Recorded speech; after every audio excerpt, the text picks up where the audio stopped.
Now you may remember City Boy as a Birmingham band from the 1970s who had one hit with a song called 5705 in 1976, which was about the time this Grundig City Boy 1100 would have been made. There's not really any connection between the two. Grundig had this policy in the 1970s of calling all their radios boys. They had the City Boy, the Concert Boy, the Party Boy, the Yacht Boy. Just as well, they never went into the rental business, really. This would have been quite a deluxe radio at the time. I wouldn't have been able to afford one of these in the 1970s. Grundigs were out of my price range. And this one looks as if it's been in the wars a little bit. It's got bits of it missing. But the important thing is the controls are there, even if the markings on them are a bit faded. If you're getting replacements of these sort of things, if they don't work or they're missing, or if they're broken, is pretty much impossible. Oh, the handle's missing as well. There's no handle on it. Not that that's a massive thing, and you could always make another handle if you wanted to. It's a 4-wave band thing.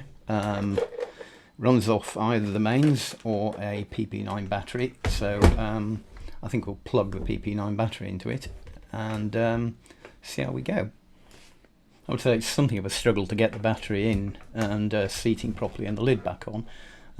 But once it's in, it's work. I'm going to listen to some VHF, so I'll extend the aerial. One thing which was good about Grundig aerials was that they had this stop in the middle of them.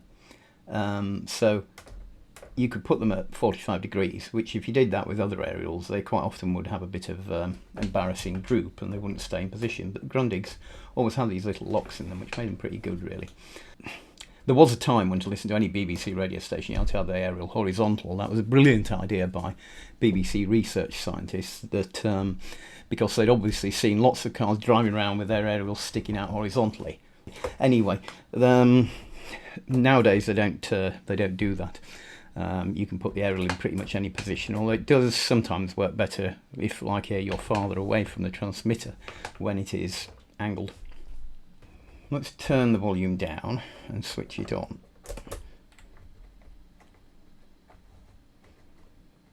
Somewhat disappointing so far, I have to say.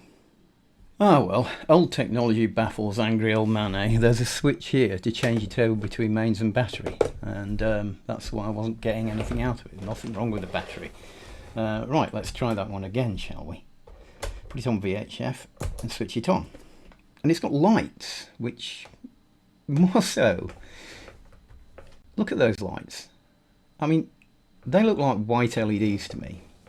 Now, was this radio owned by Doctor Who? Because as far as I know, there were no white LEDs in 1976. But we'll come to that a bit later. I suspect this is a, well, I know somebody must have fitted those separately, which means someone's mucked about inside it. And hold the one you love for £49. So I'm more than happy to try my best to do. I don't have all the answers, but from the NHS, I was in Adam Brooks Hospital for 31 days. I can't speak highly of them. Everything they've gone through over the last 2 years, I think what he was trying to say there was that he couldn't speak highly enough of the staff of Adam Brooks Hospital, not that he couldn't speak highly of them. Let's hope that's what he was saying anyway. So, yes, it appears to work. It's a bit of noise, Adam Brooks again. but then we are in a noisy place. Please come and say hello. That mostly goes away if I put the aerial into a reasonable place. I suspect medium wave is going to be the usual disaster area in here, but let's see if we can get something.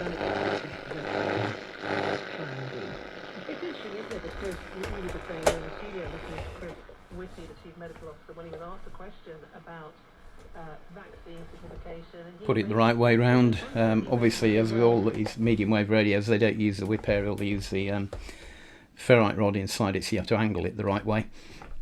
So it appears to work. I should give long wave a go, I suppose. That's probably going to be another challenge. Let's try that.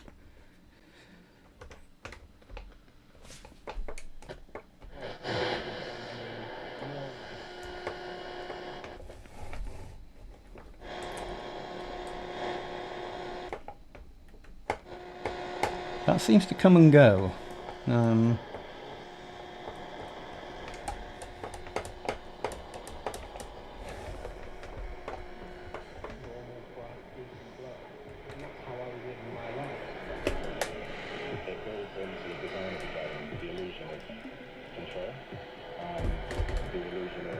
Well, it sort of works on long wave. That might need a bit of attention. Other than that, so it's got these faded things here. It's got shortwave as well. I don't think we're going to get much on shortwave in here. Certainly not this time of the day. And it's also got a feature which you can't quite see here, but if you press long wave and VHF together, there's this little thing. It allows you to get the sound from a socket you put in here. So if you wanted to play something else back through the speaker of this radio, you could do it that way. And also you could use this 5-pin DIN socket to add inputs and outputs. You could use it for recording stuff off your radio. And there's a little earphone socket here as well. So maybe a bit of electrical fixing. Cosmetically, it's definitely going to need a clean up. This is quite faded here, this perspex. Fortunately, I think we've got a good chance of cleaning that up, because normally the radios all have the legends pointed on the painted on the perspex, and that means that it's very difficult to clean them. You know, any agent you put on it will just rub the numbers off, and then it will be useless.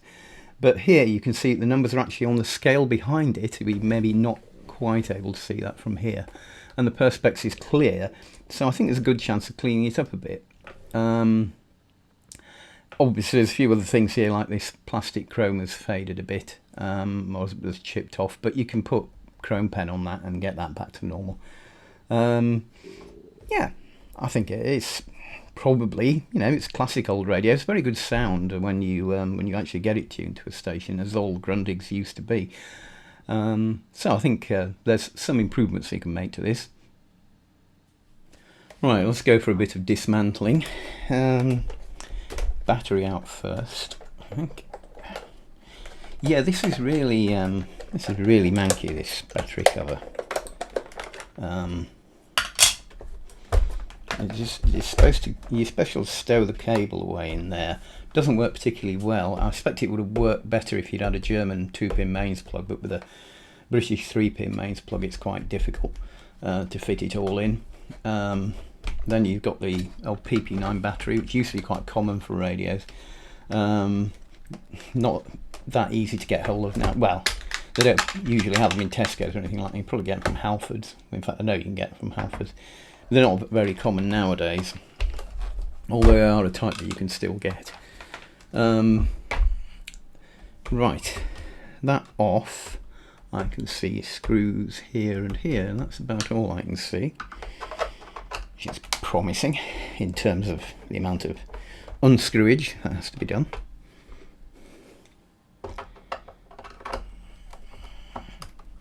But it does feel like I didn't really need to take the battery out at all, but we'll see.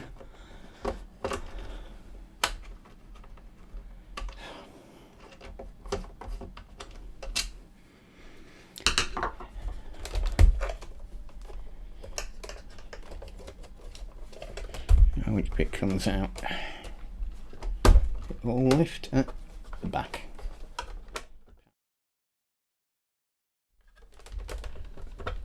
Oh, no, it doesn't just lift out as a whole thing. There's the front panel. A couple of wires to the speaker. And yeah, as you can see, just going back to what I was saying earlier, this is just a clear panel here, so we should be able to clean that up quite nicely.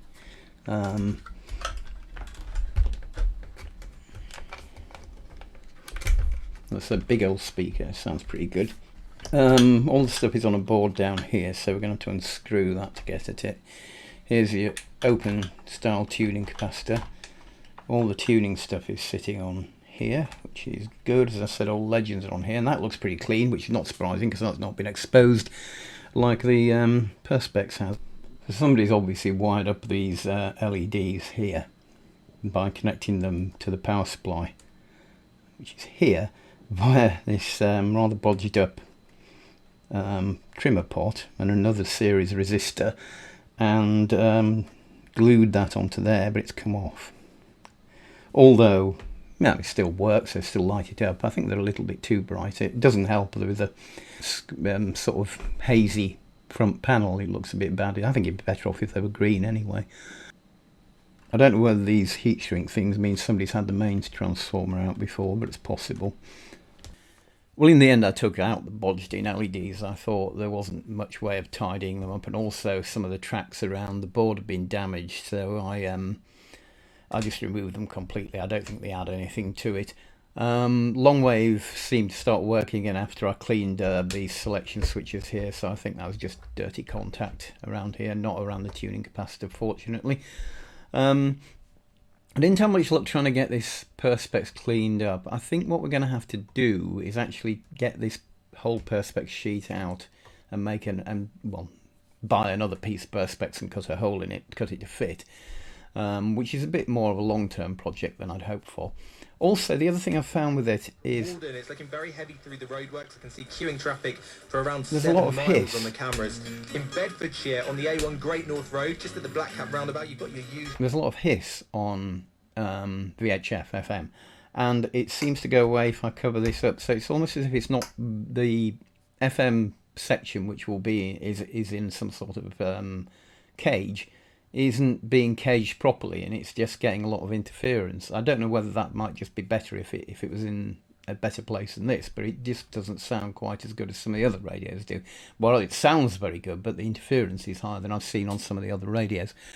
So yeah, I think it will be a while before I come back to this one, because I'm going to have to get some materials in, and there's a fair bit of cleanup and things to be done, so we'll see it again, don't worry.